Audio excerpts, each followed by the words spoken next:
My name is Marina Rodriguez, and 3 weeks ago, my husband threw me out of a moving car. Not metaphorically, not emotionally, literally. At 38 years old, I thought I understood life. I believed in things like stability, commitment, and the quiet strength of a marriage that had weathered enough storms to become unbreakable. For 7 years, I thought Daniel Matthews and I were that kind of couple. The kind people point to when they say, "See, real love still exists." We had history, inside jokes, lazy Sunday mornings with coffee and music drifting through the house, late-night conversations about dreams, businesses, and the future. I believed those things meant something permanent. I was wrong. What shattered that night wasn't just my marriage, it was my sense of reality. It started on a cool October evening when the city smelled like fallen leaves and wood smoke drifting from backyard fire pits.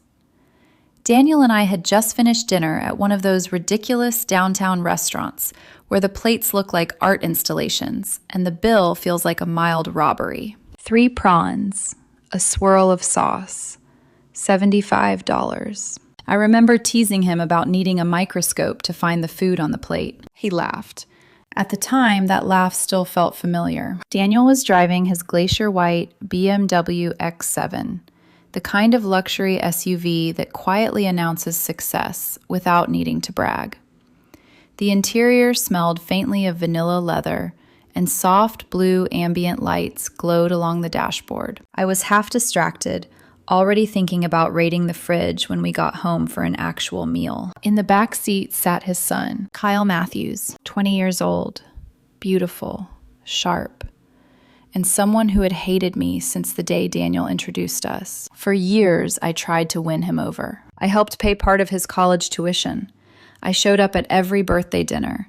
I even quietly covered a few of his credit card mistakes when Daniel asked. Not once did I hear the words, "Thank you." That night, Kyle leaned forward between the seats. I smelled his expensive cologne first. Then his voice cut through the car like a blade. "Dad," he said calmly, "we need to talk about Marina." Daniel glanced at me in the rearview mirror. If I had been paying closer attention, I might have noticed the hesitation in his eyes. But I didn't, because I still believed my husband trusted me. Then Kyle dropped the accusation that destroyed everything. "She's been stealing from you," he said quietly. "I've been documenting it. She's only with you for your money." For a moment, I couldn't even breathe. Stealing? From Daniel? I had insisted on separate finances from the beginning to avoid exactly this kind of suspicion. But truth doesn't matter when a lie arrives at the perfect moment. And Kyle knew exactly which insecurity to push. Before I could even defend myself, Daniel's voice cut through the air. "Stop the car." 3 words. Not, "Is this true?" Not, "Explain." Just a command. The car rolled toward the curb under the yellow glow of a streetlight. And within seconds, my entire life was gone. Because the next words my husband said were even colder. "Get out." Before the night Daniel threw me out of his car, my life had felt solid. Not perfect, but real. I was 38 years old, running a small but steadily growing marketing and consulting firm that specialized in helping struggling retail businesses modernize their operations. My job wasn't glamorous, but it paid well and gave me something more valuable than money: control over my own life. I had built that career slowly. Years of long nights, learning how small businesses fail, learning how they survive. By the time I met Daniel Matthews, I owned my own townhouse, drove a slightly embarrassing 10-year-old Honda, and had enough savings to sleep well at night. Daniel was different from anyone I had dated before. Confident, polished, successful in that effortless way people admire without realizing how much effort sits behind it. He owned a small but ambitious fashion boutique business, something he liked to describe as curated luxury for the modern professional. The first time we met was at a networking event downtown, one of those awkward mixers where people pretend to enjoy lukewarm wine while exchanging business cards. Daniel approached me near the buffet table. "You're the only person here not pretending to enjoy this cheese," he said, nodding toward the tray in front of us. I laughed. "Marketing consultant," I replied. I can spot bad branding from across the room. That conversation lasted 20 minutes. Our first date lasted 5 hours. Daniel had a charm that made you feel seen. He listened when you talked. He asked questions that made you think he genuinely cared about the answers. But from the beginning, there was one complication: his son. Kyle Matthews. Kyle was 16 when Daniel and I started dating. Quiet, observant, and intensely protective of his father after Daniel's ugly divorce from Kyle's mother 2 years earlier. When Daniel introduced us for the first time, Kyle barely looked at me. I remember bringing homemade lasagna that night, hoping food might soften the awkwardness. Kyle took one bite. "Mom's is better," he said flatly. Daniel tried to smooth it over, but I saw the message clearly. I wasn't welcome. Still, Daniel insisted things would improve. "He just needs time," he told me that night while we washed dishes together. His mother leaving hit him hard. And honestly, I believed him. Because Daniel was wonderful to me. He remembered small things: my favorite coffee order, the songs I liked to play while working, the way I always got nervous before big client presentations. 2 years after we met, he proposed. On a quiet beach at sunset. The ring glittered in the fading light as he slipped it onto my finger. "Marina," he said softly, "you make my life feel steady again." And I believed that too. We married 6 months later. The early years were good, really good. I didn't just become Daniel's wife, I became his business partner. His boutique was struggling when we met. Beautiful products, but chaotic management. Inventory problems, no real marketing strategy. A website that looked like it had been built in 2008 and forgotten. Daniel had vision. I had systems. Together, we turned the business around. Within 18 months, we expanded from 1 store to 3 locations and launched a profitable online platform. Customers tripled. Revenue followed. But while Daniel and I grew closer professionally, my relationship with Kyle never improved. If anything, it quietly worsened. At first, it was small things: ignored greetings, cold silences at dinner, sarcastic comments about gold diggers who pretend to work. Daniel always brushed it off. "He's just being a teenager," he'd say. Then Kyle went to college. I thought distance might help. Instead, it gave him time to build something far more dangerous than teenage resentment. It gave him time to build a story where I wasn't Daniel's partner. I was the villain, the woman who stole his father, the woman who manipulated her way into his father's money. And by the time Kyle turned 20, he had become very, very good at telling that story. I just didn't realize how convincing it had become. Not until the night my husband believed him. Looking back now, I can see the cracks. At the time, they were so small, I kept stepping over them, telling myself they were normal, temporary, harmless. That's the thing about betrayal. It rarely arrives like thunder the first time. Usually, it begins as a change in tone, a pause that lasts too long, a look you can't quite interpret but can't forget either. For me, it started about a year before Daniel threw me out of that car. Kyle had just turned 19 and transferred to a university closer to home after what Daniel described as a rough adjustment period at his first school. That was Daniel's gentle version. The truth was messier. Kyle had burned through money, skipped classes, and somehow always had a dramatic explanation ready whenever consequences came knocking. When he moved back, the atmosphere in our house changed almost overnight. He didn't need to say much. Kyle had mastered something subtler than open hostility. He knew how to poison the air. At breakfast, he would scroll through his phone and say things like, "Dad, you should really keep better track of your accounts. People do weird things when lifestyle starts getting expensive." At dinner, he would tilt his head and ask me with fake innocence, "Marina, are you still using the business card for household purchases? Or do you split those now?" Always smiling, always mild, always making sure Daniel heard it. The first few times, I answered calmly, "I keep every receipt, Kyle." Or, "Ask your father. We review the books together." But even while I said it, I felt that ugly tightening in my chest. Because Kyle wasn't asking questions. He was planting seeds. One evening, after Kyle had gone upstairs, I stood at the kitchen counter rinsing wine glasses while Daniel dried them beside me. The sink water ran warm over my hands, but the rest of me felt cold. You heard what he said tonight, I murmured. Daniel didn't look up right away. He's immature, Marina. That's not immaturity. That's deliberate. He exhaled, folding the dish towel over one shoulder. He's had a hard time adjusting. So have I.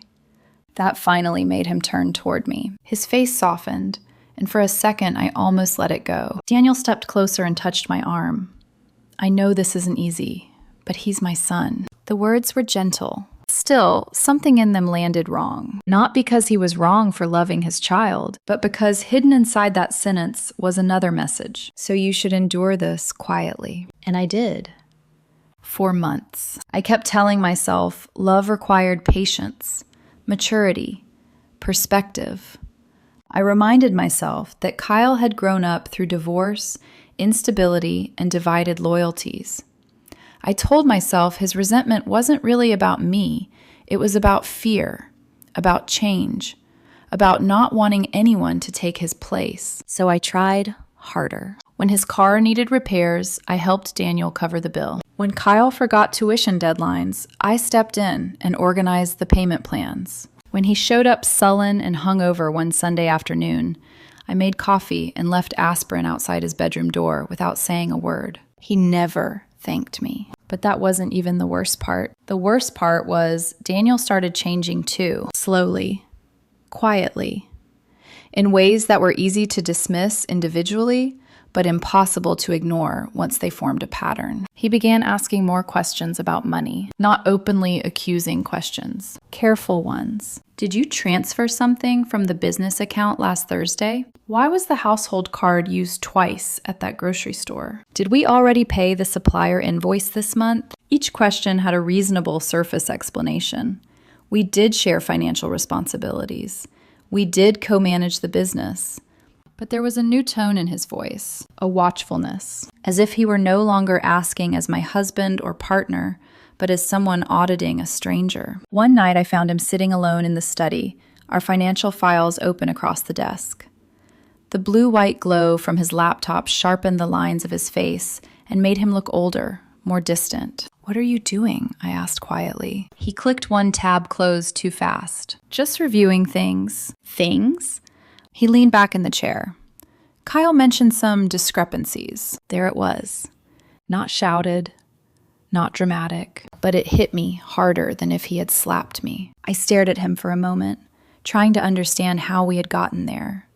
How a man who had built a life and a business beside me could sit in our home and investigate me because his 20-year-old son had mentioned something. Do you trust me? I asked. Daniel looked at me, and that pause, just that pause, told me more than his answer ever could. I'm trying to be careful, he said. Careful, as if loving me had become a liability, as if trusting me now required risk assessment. I smiled then, but it felt brittle, unnatural. Careful, I repeated softly. That's a very cold word for a marriage. He didn't answer, and that silence followed me all the way to bed. It lay between us under the blankets. It sat in the dark while his breathing slowed, and mine never did. That was the beginning. Not the night he threw me out. Not the accusation in the car. The beginning was much quieter. It was the moment I realized someone else had started narrating my life inside my own marriage. And my husband was listening. The night everything collapsed didn't feel dramatic at first. It felt normal, which is probably why the shock hit so violently. Daniel had suggested dinner downtown to celebrate a good quarter for the boutique.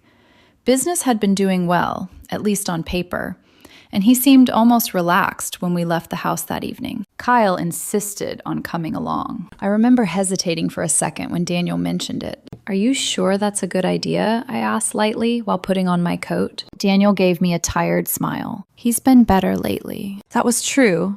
Technically. Kyle hadn't made any sarcastic remarks for almost a week, but the silence from him didn't feel peaceful. It felt like the quiet before a storm. Still, I pushed the thought aside, because I wanted a normal night. Dinner itself was uneventful. The restaurant was one of those sleek downtown places where everything looked expensive enough to photograph before eating.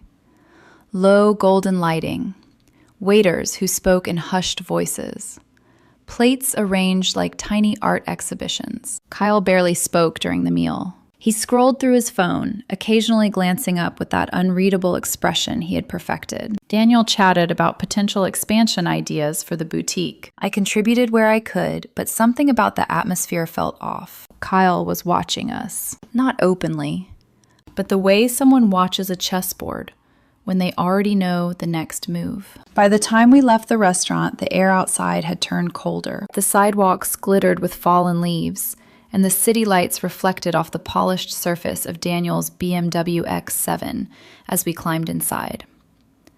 Daniel drove. I sat in the passenger seat. Kyle slipped into the back, his movements quiet and deliberate. For the first few minutes, the car filled with soft music and the hum of the engine. The interior lights cast a faint blue glow across the dashboard, giving everything a strangely calm atmosphere. I leaned my head back against the seat, still thinking about the ridiculous dinner portions. "I'm starving," I said with a small laugh. "We paid $100 for 3 shrimp." Daniel chuckled.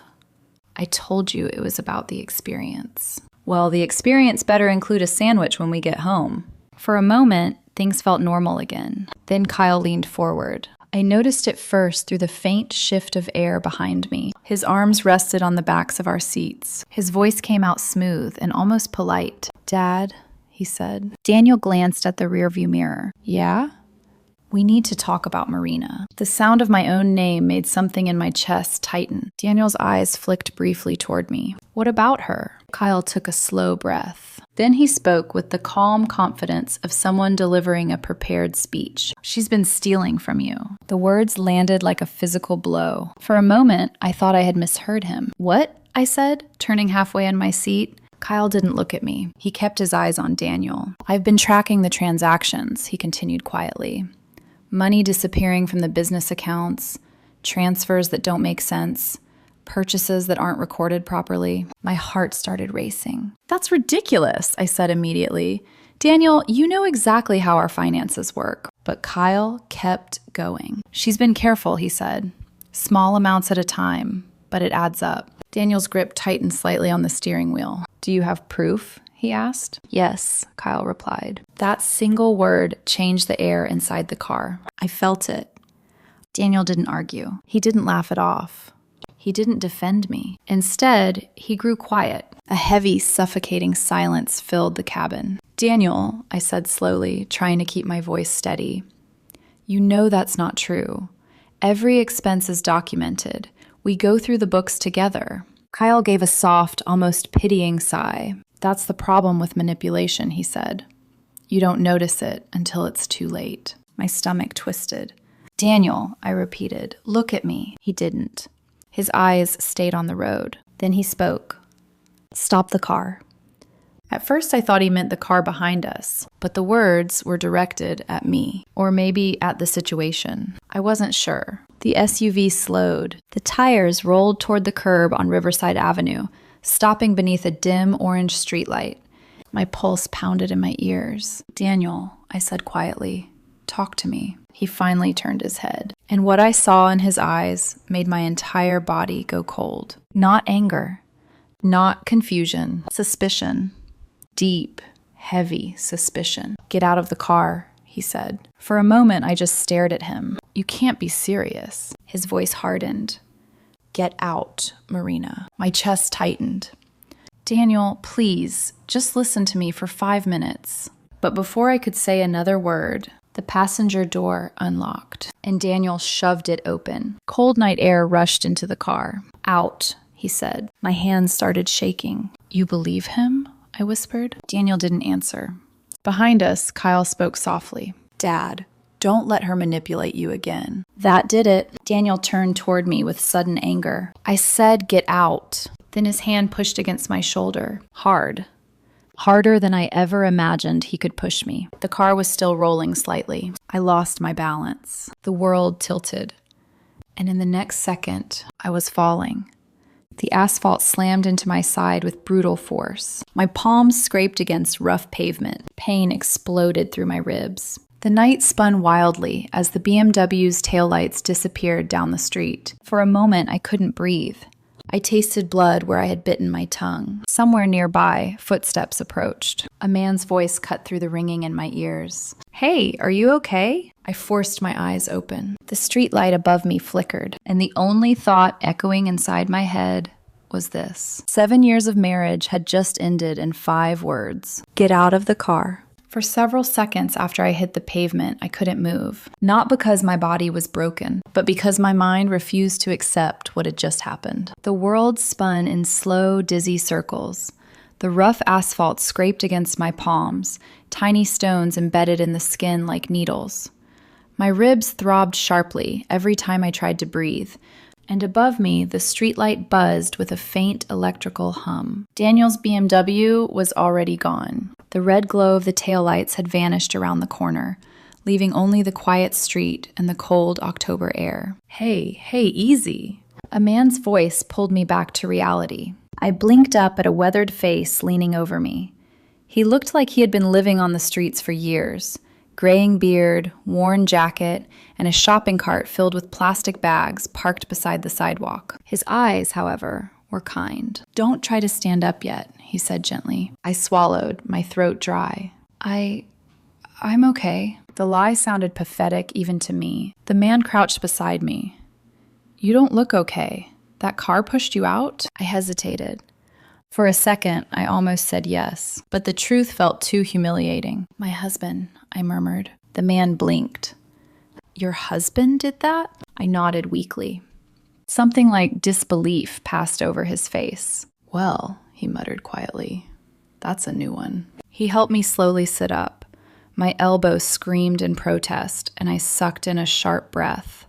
"Easy," he said again. Up close, I noticed the name stitched on his old jacket. "Pete." "Thank you," I whispered. Pete nodded toward the road where the BMW had disappeared. "You want me to call the police?" The question hung in the air. Call the police. If a stranger had shoved me from a moving vehicle, there wouldn't have been any hesitation.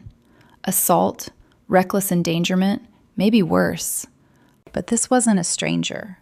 This was Daniel, the man who used to make coffee for me every morning. The man who once cried watching a commercial about rescued dogs. The man who had promised to love me for the rest of his life. I shook my head slowly. Not yet.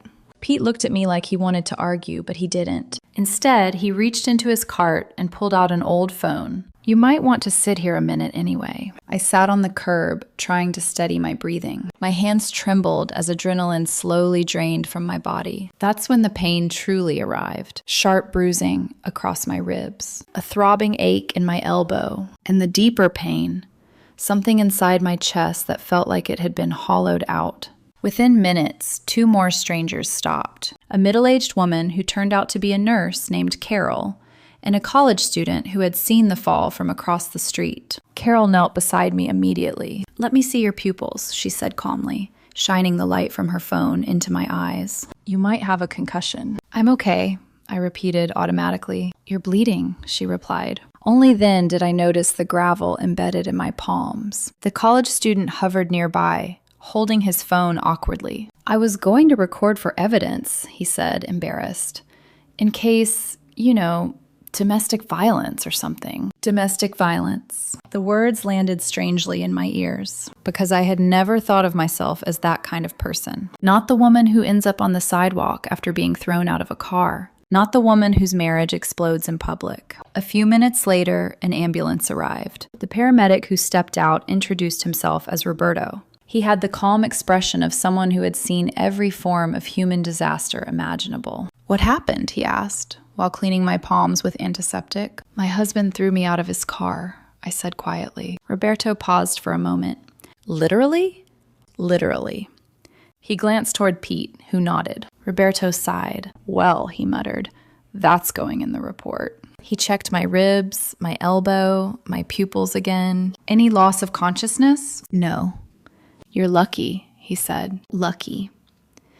That word almost made me laugh. "Do you want to press charges?" he asked. There it was again, the same question Pete had asked earlier. The logical answer should have been yes, but logic wasn't winning tonight. I shook my head. "Not yet."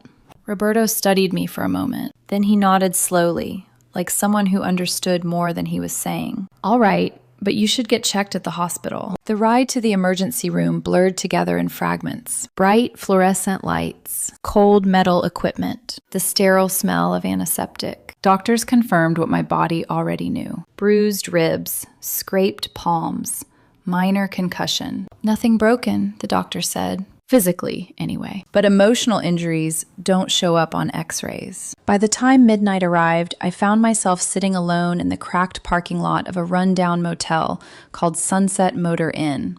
The neon sign flickered weakly above the entrance. The room smelled faintly of cheap disinfectant and stale air. I sat on the edge of the bed, finally pulling my phone from my purse. 17 missed calls, 43 text messages, dozens of social media notifications. For a moment, hope flickered inside my chest. Maybe Daniel had realized what he had done. Maybe he was trying to apologize. But when I opened the messages, not a single one was from my husband. Instead, there were curious acquaintances. Friends asking if I had seen the post. People sending screenshots. My fingers trembled as I opened the first image. It was a photo of Daniel. Perfect lighting.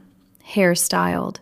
Champagne glass raised. And beside him stood Kyle. The caption read, "Sometimes you have to cut dead weight to move forward. Feeling blessed and free. Hashtag new chapter. Hashtag know your worth. 7 years of marriage." Summarized as dead weight. My chest tightened. For a few seconds, something dangerous crept into my mind. Maybe they were right. Maybe I had somehow deserved this. The thought lasted exactly 3 seconds. Then anger rose like fire in my lungs. Because even if I had been the worst wife in the world, no one deserves to be thrown from a moving car. And somewhere in that ugly motel room, sitting on the edge of a squeaky mattress, something inside me began to change. The first 10 days after Daniel threw me out of his car passed in a strange, exhausting blur. Painkillers dulled the bruises along my ribs, but they did nothing for the slow burn building in my chest. I slept badly in the cheap motel room at Sunset Motor Inn, waking every few hours to the flickering pink light from the neon sign outside. Each morning felt unreal, as if my real life had been paused somewhere else. And this was some strange, temporary nightmare. But the nightmare didn't fade. It grew louder. Because while I was hiding in a rundown motel trying to understand what had happened to my marriage, Daniel and Kyle were busy rewriting the story online. Every day. Their social media became a parade of celebration posts. Daniel shared photos from expensive restaurants, yoga classes, and brunches with friends, who apparently believed he had just escaped some terrible ordeal. Each caption was filled with inspirational phrases about knowing your worth and removing toxic people from your life. Kyle, of course, was even worse. His posts were openly triumphant. Quotes about protecting family. Memes about gold diggers exposed. Photos of him and Daniel smiling together like victorious survivors. The comment sections made my stomach twist. People I had hosted for dinner. People who had sat at my table and laughed at my jokes. They all seemed eager to believe the same story. Marina had been stealing from Daniel. Daniel finally discovered the truth. Daniel bravely removed the problem. The internet loves simple villains, and I had been cast perfectly. By the end of the first week, I stopped reading the comments, not because they stopped hurting, but because something else had started replacing the pain. Anger. Cold, steady anger. The moment that changed everything happened on the 10th day. I had finally left the motel and moved into the spare room of my old friend, Danny Reeves. Danny and I had served together years earlier in the military reserves. He was the kind of man who didn't talk much, but when he did, his words tended to land with uncomfortable accuracy. When he opened the door at 2 a.m. and saw the bruises on my arms and the exhaustion in my face, he didn't ask a lot of questions. He just stepped aside. "Beer or whiskey?" he asked. "Whiskey," I said. He handed me a glass and waited until I finished the entire story. From Kyle's accusations, to Daniel pushing me from the car, to the social media circus that followed. When I finally finished, Danny leaned back in his chair and let out a long whistle. "Jesus, Marina," he said quietly. "Your husband threw you out of a moving car and then posted about it online like he won a trophy." I nodded. Danny shook his head. Honestly, he added, the post might be worse than the shove. He wasn't wrong. The shove had been impulsive. The post had been calculated. Deliberate. Public. For the next several days, I lived on Danny's worn futon while pretending to job hunt. In reality, I kept checking Daniel's social media pages, watching the version of my life he was constructing for the world, watching friends slowly choose sides, watching my reputation dissolve. One afternoon, I was sitting in Danny's living room with my laptop when I saw a new photo appear on Daniel's account, a picture of him and Kyle sitting in a restaurant, champagne glasses raised, both of them smiling. The caption read, "Celebrating new beginnings. Sometimes trash takes itself out. Trash." That word sat on the screen like an insult carved in stone. 7 years of marriage, 7 years of partnership, 7 years of helping build his business and support his family. And according to Daniel, I was trash. Danny walked into the room just as I slammed the laptop shut. "You look like you're about to have an aneurysm," he said. "I'm fine." "No, you're not." He grabbed the laptop and opened it again, quickly finding the post. After reading it, he let out a quiet snort. "Well," he said, "that's classy." I rubbed my temples. "I just don't understand how everything flipped so fast." Danny studied me for a moment. Then he said something that changed everything. "How long are you planning to sit here feeling sorry for yourself?" I blinked. "I'm not." "Yes, you are," he interrupted. "You're refreshing their social media every 5 minutes, watching them humiliate you, hoping somehow they'll realize they were wrong. That's not what I'm doing." Danny leaned forward. "You want to know what I think?" I sighed. "You're going to tell me anyway." "Damn right I am." He pointed at the laptop screen. "That man didn't just break up with you, Marina. He let his son accuse you. Then she shoved you out of a car and told the internet you were trash." His voice hardened. "And you're sitting here acting like a wounded puppy instead of a woman who just got screwed over." I stared at him because deep down, I knew he was right. Danny continued. "You're angry," he said, "but you're afraid to admit it because you think anger will turn you into the villain they already think you are." My throat tightened. "So what am I supposed to do?" I asked quietly. "Key his car? Post revenge pictures online? Show up outside his boutique with a protest sign?" Danny shook his head. "No." He leaned back and crossed his arms. "You fight back."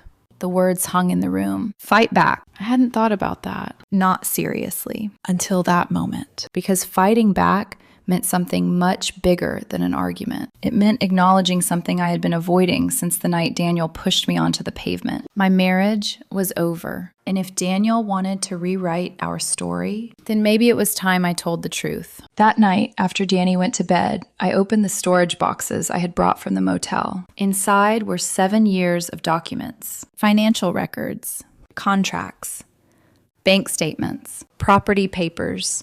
I had always been organized, almost obsessively so. Growing up watching my own parents' messy divorce had taught me something important. Paper trails tell the real story. By midnight, Danny's dining table was completely covered. Receipts, business filings, investment documents.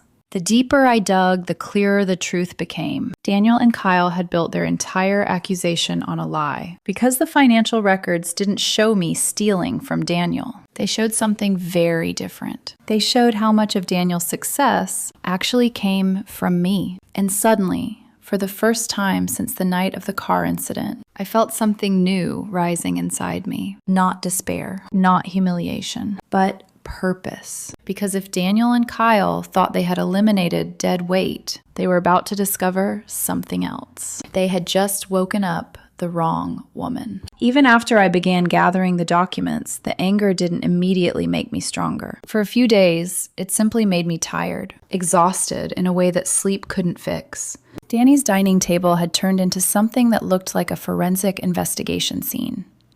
Papers were stacked in careful piles. Bank transfers, property records, tax filings, marketing contracts, supplier agreements. 7 years of a life that now felt strangely distant. I sat there late at night, staring at numbers and signatures, trying to reconcile two completely different realities. The one Daniel and Kyle were telling the world, and the one recorded in black ink on every single page in front of me. But the truth didn't make the pain disappear, because the numbers told a story I wasn't emotionally ready to face. I had invested more into that marriage than I realized. More money, more effort, more belief. And now all of it had been erased with a social media caption. One night, around 2 a.m, I found myself sitting alone on Danny's balcony. The city lights stretched endlessly across the skyline, tiny gold and white dots scattered through the darkness. The air smelled faintly of rain. I held a glass of wine I hadn't touched. And for the first time since the night Daniel pushed me from the car, I let myself ask the question I had been avoiding. What if none of this had meant anything to him? The thought crept slowly into my mind, like cold water spreading under a door. Maybe Daniel really had believed Kyle. Maybe all those quiet pauses I remembered, the hesitation when I asked if he trusted me, had been the truth showing itself. Maybe the man I married had never truly trusted me in the first place. That possibility hurt more than the fall onto the pavement. Because physical pain fades, but betrayal rewrites your memories. It makes you look back at every smile, every promise, every quiet moment and wonder whether it had been real or just convenient. I leaned against the balcony railing and closed my eyes. 7 years, 7 birthdays, 7 Christmas mornings, 7 years of building a business together, 7 years of believing I had found a partner, all gone. I didn't notice Danny stepping outside until he placed a mug of coffee beside me. "You're doing that thing again," he said. "What thing?" "Thinking too much." I managed a weak smile. "Isn't that how people avoid making mistakes?" Danny leaned against the railing beside me. "No," he said. "That's how people stay stuck." For a moment, we stood there quietly, watching the city below. Then he asked the question I had been avoiding. "Do you still love him?" The answer came out before I could stop it. "I don't know." Danny nodded slowly. "That's honest." I stared down at the street far below. "What if he never trusted me?" I said quietly. What if Kyle just said the things Daniel already suspected? Danny didn't respond immediately. When he finally spoke, his voice was calm. "Then that says more about him than it does about you." I let out a slow breath. But what if I really did miss something? What if there were signs that this was coming and I ignored them? Danny shrugged. "There are always signs. That doesn't mean you deserved what happened." I rubbed. "It just feels like everything we built together was fake." Danny, "No," he said firmly. "It wasn't fake." I looked at him. "How do you know?" Because the simplicity of that answer made my chest tighten. Danny, "You loved him. You supported his business. You tried to build a relationship with his kid. You showed up for that marriage every day." He paused. If he chose to throw that away because a 20-year-old whispered something in his ear, that's not your failure. The words settled into the silence between us. But the truth was, I still felt broken. Not just, but because the comments, the messages, friends who had instantly assumed I was guilty. It had taken less than 24 hours for my entire reputation to collapse. I turned back toward the balcony door. What if Danny raised an eyebrow? How? What if I prove the truth and people still believe his version? Danny snorted. Then those people were never worth convincing. He just, "Look, Marina, right now you're standing at the lowest point this situation is going to reach. You're bruised, you're humiliated, your marriage exploded in public. Half your social circle thinks you're some kind of criminal." He paused. But what good news? You've already survived the worst part. I leaned. "Have I?" Danny smiled faintly. "Yeah." He nodded toward the dining table inside, where stacks of financial records still covered every surface. "Because tomorrow, you're going to start fighting." I followed his gaze. The paperwork, the evidence, the truth. And suddenly something shifted inside me. Not hope. Not yet, but something close. Because Danny was right about one thing. I had reached the bottom, and the only direction left was up. The real turning point didn't happen in a courtroom. It happened on an ordinary Tuesday morning. I was sitting at Danny's dining table, surrounded by 7 years of paperwork, my laptop open, coffee growing cold beside me. Sunlight filtered through the dusty apartment windows, casting pale stripes across the stacks of documents, bank statements, contracts, property deeds, business registration forms. Every piece of paper told the same story, a story completely different from the one Daniel and Kyle were broadcasting online. I had not stolen from Daniel. If anything, the records showed the opposite. I had invested in him heavily. When Daniel and I met, his boutique business was struggling. Beautiful concept, terrible management. Inventory was a mess, marketing was almost non-existent, and the financial projections were optimistic, to put it kindly. Daniel had vision. I had structure, so I stepped in. I redesigned the boutique's marketing strategy, rebuilt the website, negotiated supplier contracts, and implemented inventory controls that cut operational waste almost overnight. More importantly, I invested money, a lot of it. I sold my townhouse during our second year of marriage and put a significant portion of the proceeds into expanding Daniel's boutique into 2 additional locations. At the time, it had felt like a shared dream. Now it looked more like a business partnership that one partner was pretending never existed. Danny leaned over the table, flipping through one of the financial folders. "Damn," he muttered.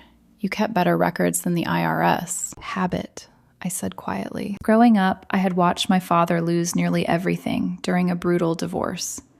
My mother rewrote the financial story so convincingly that the court initially believed him to be irresponsible with money. The truth only emerged because my father had kept documents. Since then, I had developed a simple rule: always keep the receipts. Danny lifted one particular contract. This one's interesting. It was the official business partnership agreement we had signed 3 years earlier when Daniel expanded the boutique into a second location. Both of our signatures were clearly visible. My name listed not as an employee, but as co-owner and chief marketing officer. I exhaled slowly. Daniel's social media story painted me as a freeloading spouse. The legal documents painted a very different picture. "Have you talked to a lawyer yet?" Danny asked. I shook my head. "Not yet." But there was one name already forming in my mind. Angela Torres. Angela and I had worked together briefly 5 years earlier, when her firm hired my consulting company to redesign their marketing strategy. She was one of the sharpest attorneys I had ever met. Brilliant, strategic, and completely immune to emotional manipulation. Angela specialized in high-stakes divorce and business litigation. If anyone could untangle the mess Daniel had created, it was her.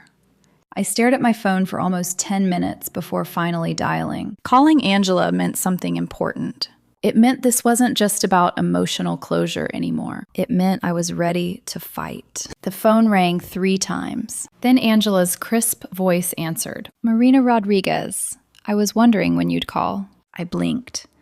"You heard about it?" Angela gave a soft, humorless laugh. "Marina, your husband turned your divorce into a social media documentary. Of course I heard." I rubbed my forehead. "So you know what happened?" "I know what people are saying," she replied.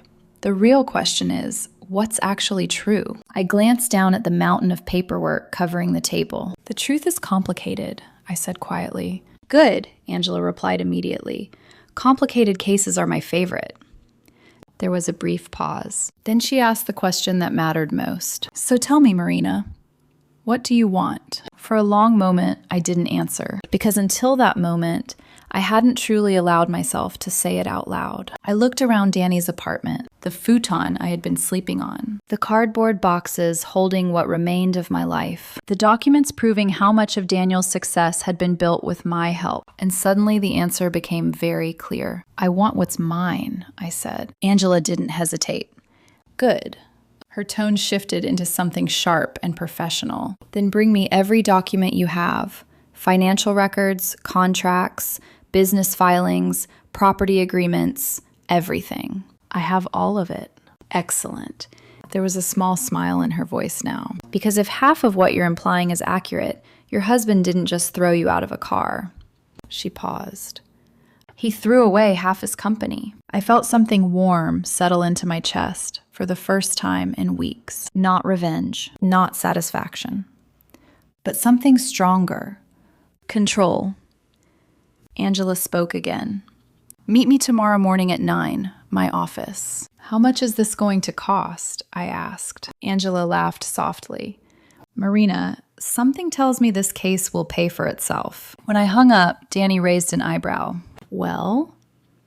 I closed the phone slowly. I just started a war. Danny grinned. Good. He nodded toward the paperwork covering the table. Because judging by that pile, you're going to win it. And for the first time since Daniel pushed me onto that dark street, I believed that might actually be true. The court hearing happened 3 months later. 3 months of paperwork, depositions, financial audits, and legal strategy sessions that felt more like preparing for a military campaign than a divorce. Angela Torres did not approach the case emotionally. She approached it like a surgeon. Precise, patient, methodical. Within 2 weeks of our first meeting, she had already built a timeline of every financial transaction in my marriage with Daniel. Every investment, every business decision, every signed document. And slowly, the story Daniel had told the world began collapsing under the weight of reality. The accusation Kyle had made, that I had been stealing from Daniel, was the easiest part to dismantle, because there was no evidence. None. The business accounts had clear records. Every withdrawal was documented, every transfer approved, every operational expense aligned with business activity. What the audit actually revealed was something very different. For the first 3 years before I became involved, Daniel's boutique had been losing money, approximately $35,000 per quarter. Angela presented the financial reports to the court with quiet precision. Then she displayed the timeline. 6 months after I joined the business operations, the boutique showed its first profitable quarter. 18 months later, revenue had more than tripled. Online sales had expanded to 3 states. Operational costs had dropped by nearly 40% due to the inventory systems I implemented. Angela summarized it calmly. Your Honor, the financial evidence clearly shows that Ms. Rodriguez did not drain Mr. Matthews' resources. In fact, she was instrumental in building the business that Mr. Matthews currently claims as his sole success. Daniel sat stiffly at the opposite table. He looked older than the last time I had seen him. The confident businessman from his social media photos had vanished. Angela then introduced the document that changed everything. The Business Partnership Agreement. My name was printed clearly beside Daniel's.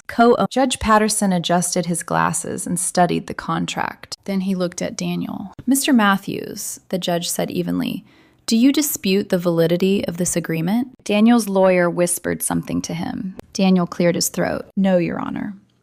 Angela continued. And finally, she said, we must address the incident that triggered this dispute. The courtroom screens lit up. Angela had submitted the now infamous social media post Daniel had uploaded the night he threw me from the car. The caption was displayed for everyone to read. Sometimes you have to cut dead weight to move forward. Angela spoke carefully. Mr. Matthews publicly accused my client of financial exploitation. However, financial records clearly demonstrate the opposite. The judge turned to Daniel again. Mr. Matthews, did you physically remove Ms. Rodriguez from your vehicle during an argument? Daniel's jaw tightened. Yes, Your Honor. And you posted about the incident online shortly afterward? Yes. The judge leaned back slightly. The courtroom fell quiet. After a moment, he spoke. Well, he said calmly, this court does not make decisions based on social media narratives. Angela allowed the silence to work in our favor. Then she delivered the final point. Your Honor, Ms. Rodriguez is not seeking revenge. She is simply requesting recognition of the financial and legal partnership that existed during this marriage. The judge nodded slowly. 30 minutes later, the decision was delivered. 50% ownership of the boutique business. 50% of jointly acquired assets. Full recognition of my financial contributions and partnership role. The gavel struck the bench with a sharp, final sound, just like that. The story Daniel had told the world ended. Outside the courthouse, reporters and curious onlookers lingered near the steps. Angela walked beside me as we exited. You handled that well, she said. Daniel caught up with us before we reached the parking lot. He looked smaller, less confident. Marina, he said quietly. I turned. For a moment, neither of us spoke. Then he exhaled. I'm sorry. 2 simple words, but they sounded fragile. I shouldn't have believed Kyle, he continued. I shouldn't have reacted the way I did. Everything got out of control. I studied his face. 3 months ago, I might have melted hearing those words. Now they simply felt late. Sorry doesn't erase what happened, I said calmly. Daniel nodded slowly. I know. He looked down at the pavement. I thought I was protecting myself. You weren't protecting yourself, I replied. You were protecting a lie. Daniel didn't argue. He just stood there, quietly. Then he said something that almost made me feel sorry for him. I finally see what Kyle did. Good, I said. Maybe next time you'll ask questions before throwing someone out of a car. He flinched slightly, but he didn't respond because there was nothing left to say. The legal fallout spread quickly. Daniel was forced to sell the house. The proceeds were divided. His boutique, now split between us, struggled without the operational systems I had created. Inventory problems returned. Marketing campaigns became flashy but ineffective. Customers slowly drifted away. The irony wasn't lost on me. The business Daniel had proudly claimed as his personal success had actually depended on the work he had dismissed. And without it, the cracks were already showing. 6 months after the court ruling, my life looks nothing like it did the night Daniel threw me out of that car. And strangely enough, that turned out to be a good thing. I now live in a small apartment downtown with floor-to-ceiling windows overlooking the city lights. It isn't a mansion, but it's peaceful. The kind of place where silence feels calm instead of heavy. My consulting firm has grown faster than I expected. Word spreads quickly in business circles when someone successfully restructures a failing company. Within a few months, new clients began calling.